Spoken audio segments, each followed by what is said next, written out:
Do this if you fought with a friend and feel bad. Whether it was a small misunderstanding or a major disagreement, fighting with a friend is tough and it can make you feel really bad.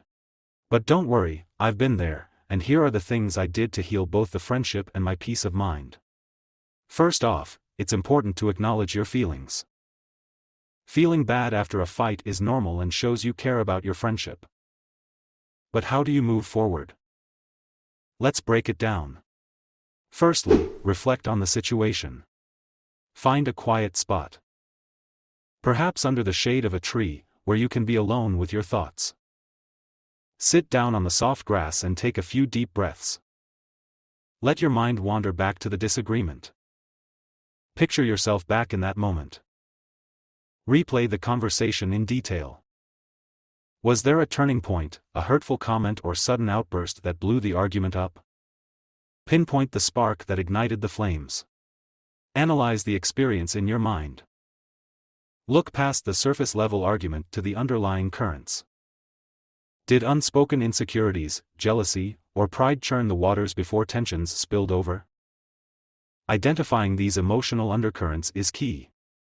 Zoom in on your own face in this replay. Even if your friend was yelling, take stock of the subtle expressions crossing your face. Were you listening with an open heart? Or were you focused on how to refute their words? Own up to any role you played in stoking the fire. These were the things I did because understanding the true sources of conflict was the only way I could prevent history from repeating itself. Next, take responsibility. Now that you've reflected, it's time to dig deep and take responsibility for your part in the disagreement. It's tempting to assign fault entirely to your friend, to justify your actions and defend your position. But true courage comes from looking inward and owning up to any missteps you made along the way. I thought carefully about my words and actions during the fight. My friend crossed a line, but I actually contributed to the escalation of tensions. It was a sarcastic jab I made that hurt their feelings first. It would be helpful if you write down or practice aloud the exact words you want to use to take responsibility when you speak to your friend. Though this self-examination is difficult, it will strengthen your character. It takes great courage to sincerely admit when we've made mistakes.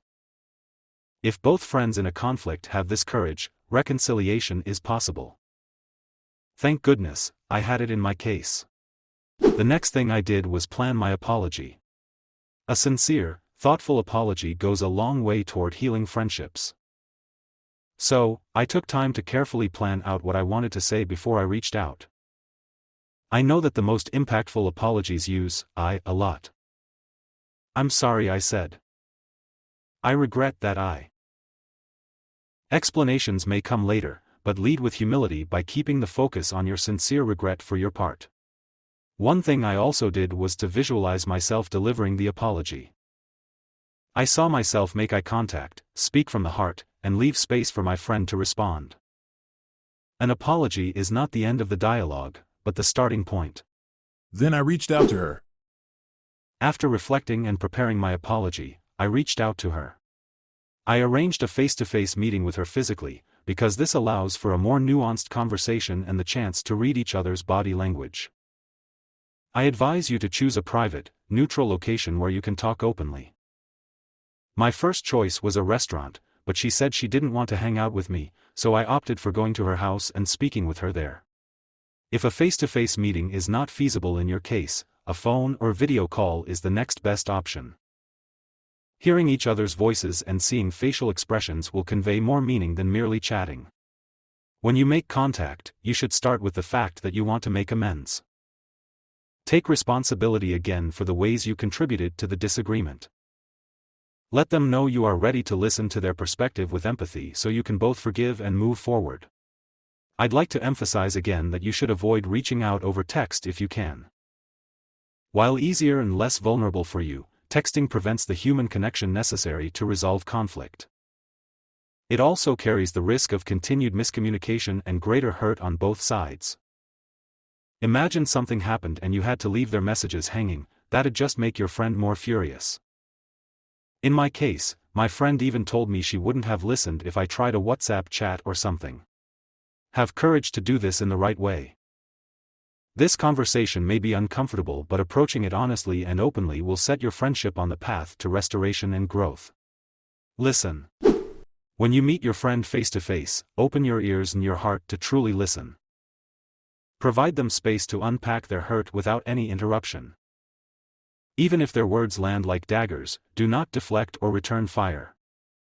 Instead, absorb each strike with patience and compassion. Keep your gaze fixed steadily upon their eyes, seeing past surface anger to the pain beneath. Allow your friend to drain their well of frustration completely. Do not cut them off prematurely or become impatient. But beyond listening, there were some other things that helped me. I occasionally mirror back what I heard to show I understood.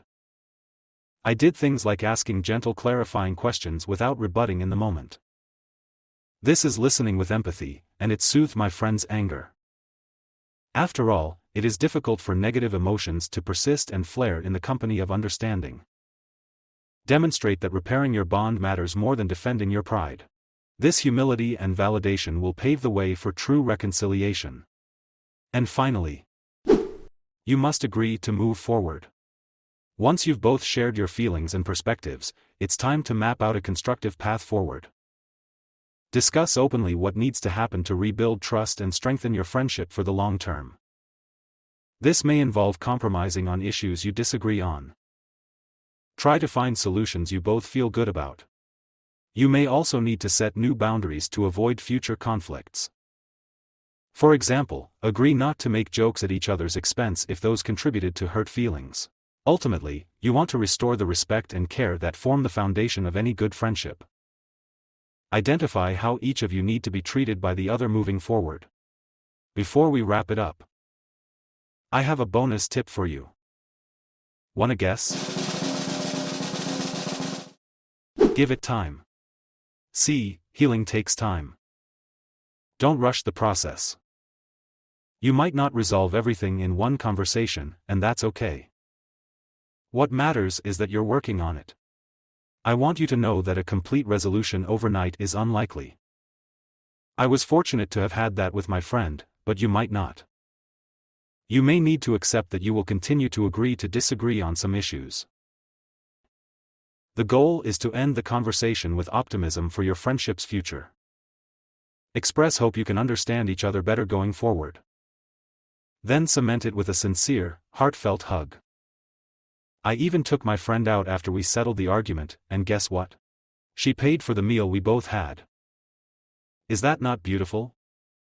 How can I ruin such a good friendship by being too proud to apologize? I hope my experience helps you mend fences and rebuild the bond that's been tested. Remember, the best friendships are those that can weather the storms and grow even stronger.